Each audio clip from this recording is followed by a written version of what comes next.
ከሆነ ስሙን ንገረኝ። አንዴ ሲቢኝ የዜጎች ክፍል ኃላፊ ከሆነ ያናገረክ ስሙን ልንገርክ፣ ስልኩን ልንገርክ። ማን ነው እሱ? አንተ ያናገረክ የዜጎች ክፍል ኃላፊ ነው ያናገረኝ ብለካል አይደል? ይሄ ጉዳይ የሚመለከተው የዜጎች አንድ ዜጋ ሲጎዳ የሚመለከተው የዜጎች ክፍል ኃላፊ ነው። አዎ እሺ፣ ማን ነው? አብዱል መናን ይባላል። አቶ አብዱል መናን ያናገርክ? ማንን ያናገርከው? አቶ አብዱል መናን ለዚህ ተጠያቂ ነው እንዴ? የዜጎች ክፍል ኃላፊ ነው። ማይኮ በኔ አብዱል መናን አላናገርኩም። ስለዚህ ማንን ያናገርከው? አቶ ሸምሱን ማንን ያናገርከው? እኔ አሁንም ምልሽት ሲሚኝ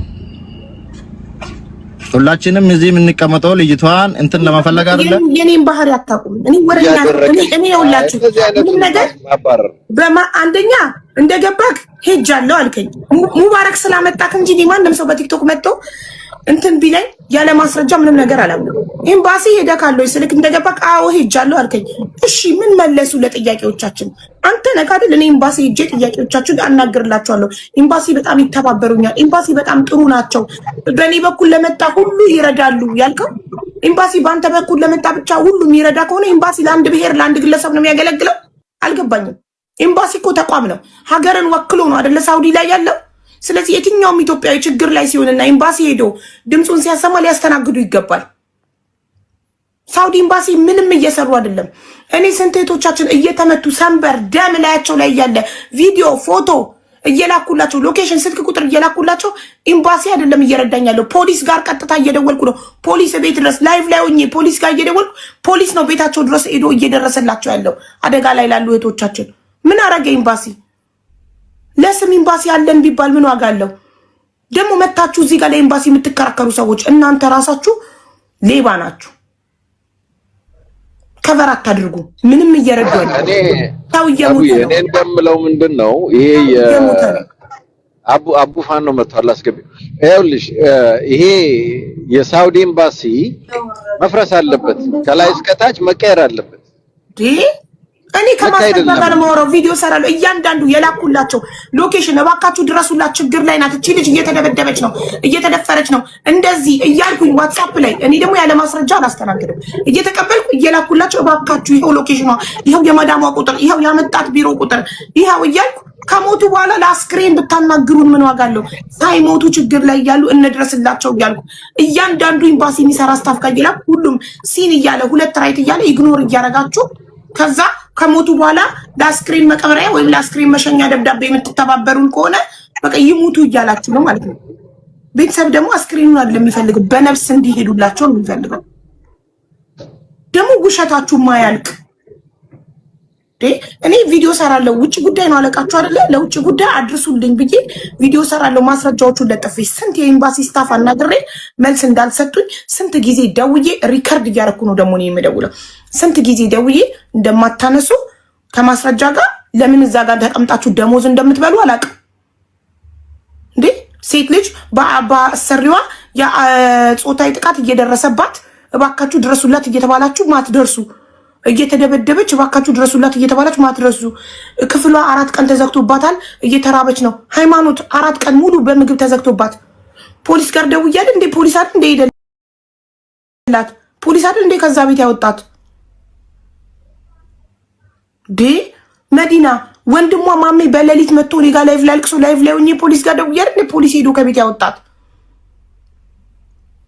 ኤምባሲ እያለን ፖሊስ ነው። እሺ ፖሊስ ባይሰማ ነው የት እንሄዳለን እኛ? በየቀኑ አስክሬን ከሳውዲ ወደ ኢትዮጵያ መላክ አለበት ኤምባሲ እያለ ደግሞ በጣም ይረዳሉ ይለኛል እንዴ። በእኔ በኩል ለመጣ ይረዳሉ። በአንተ በኩል ብቻ ለመጣ የሚረዱ ከሆነ ለአንድ ብሔር ለአንድ ግለሰብ ነው የሚያገለግሉት ማለት ነው። አንተ ራስህ እየመሰከርክባቸው ነው። ሁላችንም ኢትዮጵያዊ ነን። ማንኛውም ኢትዮጵያዊ ችግር ላይ ነን ሲላቸው ሊሰሙ ይገባል። አይ ቲንክ አንድ የሚፈሩት ሰው መፈጠር አለበት። በቃ አይደለም ይሄ የቪዛ ችግር የሌለው ምናምን ገብቶ እነሱ ጋር ላይቭ ቪዲዮ እየቀረጸ ለምን ይሄን እንደማያረጉ የሚጠይቃቸው ያስፈልጋል። ማግኘት ሙት እኔ ሳውዲ ቢሆን ኖሮ ቀጥ ብዬ ላይቭ ላይ ሆኜ ነበር መሄደው ዓለም ግዳቸውን እንዲያይ እንዴት ሰው እንደሚያመናጭቁ ስልክ እንደማያነሱ በአካል ደግሞ ሰው ስንልክ ማነህ ምንድነህ ምን አገባህ እያሉ እንደሚያመናጭቁ ዓለም እንዲያይላቸው በአረብኛም በእንግሊዘኛም ነበር ቪዲዮ የምሰራው ሄጄ ቀጥታ። እስቲ እዚህ ላይ አቢዝ በእነሱ አቢዝ የተደረጋችሁ በውስጥ እስቲ ላኩልን ስማቸው ምናምን I think የዜጎች ክፍል ኃላፊ ከሆነ ስሙን ንገር። ነገ ኤምባሲዎች ላይ ቪዲዮ ሰራለሁ። ሳውዲ ኤምባሲ ላይ ቪዲዮ ሰራባቸዋለሁ። ውጭ ጉዳይ አድርሱልኝ ብዬ ለውጭ ጉዳይ ሊከሳቸው ነው ሳውዲ ኤምባሲዎች። ኧረ እባክሽ ማጌት ሙት በጣም እኮ ጀግና ነሽ እኮ አንቺ እኮ እግዚአብሔር የባረከሽ ሰው አንቺ ልጅ አራታይ አስክሬን እየገባ ነው። ማጌት ሙት ምን እስቲ ምን ያመጣሉ? ምንም ችግር አይፈጥርብሽም። ምንም አባታቸው ያመጡ ምንድነው? ስራቸውን እየሰሩ አይደለማ እንዴ? ሰው በየቀኑ አስክሬን ቲጂ ሞተች፣ ቲጂ ሞታ፣ አባይነሽ ሞተች። አሁን ሁለት ሴቶች በዚህ ሳምንት ብቻ ሞተዋል። ችግር ላይ እየሆኑ ድረሱላቸው ተብለው እኔ ማስረጃ እየተደበደቡበትን ቤት ውስጥ በር የተዘገባቸውን እየላኩኝ ዋትሳፕ ላይ 2 ራይት እየሆነ ሲል እያለ አንድ ሰው ለምልከው ለ4-5 ሰው ነው ምልከው። ኤምባሲ ውስጥ ለሚሰራ እያዩ አይመልሱም። ዘይዶንኬ ግን ልክ ሲሞቱ ለአስክሬን ሲባሉ ለአስክሬን ወርደ ትብብር መጻፍ ሲሆን ግን እሺ ብለው ይተባበራሉ። ለአስክሬን ሲሆን አስክሬን ጣጣ የለውማ በቃ መላክ ብቻ ነው። በህይወት ላለ ሰው ግን ብዙ ትለፋለህ። ገባ? አስክሬን ሲሆን የፈጠነ አስክሬን ለዚህ እኮ ነው አበሻ እኮ እንትን ይሄ የቀብር ስርዓቱ የሚያምርለት እኮ ለዚህ ነው። አበሻ ሙቺ እንጂ አፈጣጥ ነው የሚቀብርሽ። ኧረ እባካችሁ እህቶቻችን አደራ እህቶቻችን ባካችሁ በእውነት በጣም መጂቱ ተዋጅቡ ባበባ በዛ ስንደውል አያነሱ ጥጋባቸው ልባቸው ውጥር ያለ ደሞዝ በነፃ እየበሉ የእነሱ ደሞዝ እኮ ቤተሰቦቻችን ኢትዮጵያ የሚከፍሉት ግብር እኮ ነው በዶላር ተቀይሮ መጥቶ የሚከፈላቸው። አሁን ስማችን አጠፋ ምናምን ብለው ቢከሱሽስ?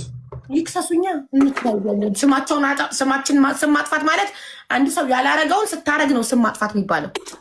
እኔ ስሜን አጠፋሽ ካሉ ማስረጃ ይኸው እከሊት እንደዚህ ደርሶባት ይኸው ያመለከትኩት ምላሽ ያልተሰጠኝ ይኸው እከሊት እንደዚህ ሆና ይኸው የተደበደበችበት ገላዋ ሰንበር ይኸው ድረሱላት ብዬ ይኸው ደርሷችሁ 2 ራይት ሆኖ ሲን ብሎ ያልመለሳችሁበት ሪከርድ ያረኩት ደግሞ በሌላ ጉዳይ ይኸው 43 ጊዜ ዳይሬክት እየጠራ እየደወልኩ ያላነሳችሁበት በተለያየ ቀን ሁሉንም ሪከርድ አድርጌ ያስቀምጫለሁ። ስለዚህ ሀቢባ ስማችንን አጠፋች ሲሉ እኔ ማስረጃዬን ይዤ እቀርባለሁ። ይክሰሱኝና ምንም ችግር የለም። ምክንያቱም እኔ እንደ አንድ ኢትዮጵያዊ ለወገኔ ድምፅ መሆንና አንዲት መዳም ቤት የተበደለች ሴት መታኔ ጋር ስታለቅስ እኔ ኤምባሲ ማድረስ መብት የለኝም? እንደ አንድ ኢትዮጵያዊ ለወገኔ ድምፅ መሆን መብት የለኝም? መብት ከሌለኝ ይንገሩኝና ከዚህ በኋላ ማንም ሰው መጥቶ እኔ ጋር ሲያለቅስ ሂዱ መብት የለሽም ተብያለሁ፣ ድምፅ ልሆናችሁ አልችልም፣ ሶሪ ብዬ እሸኛችኋለሁ። እዛው መዳም ትግደላቸው። ሀቅ ይዤ ገደል ልግባ፣ ችግር የለብኝም። ያለ ስማቸው ስም ከሰጧቸው ማስረጃ አቀርባለሁ። ያለ ማስረጃ አይደለም። ደጋግሜ ደውዬ መብት ከሌለኝ ይነገረኝ።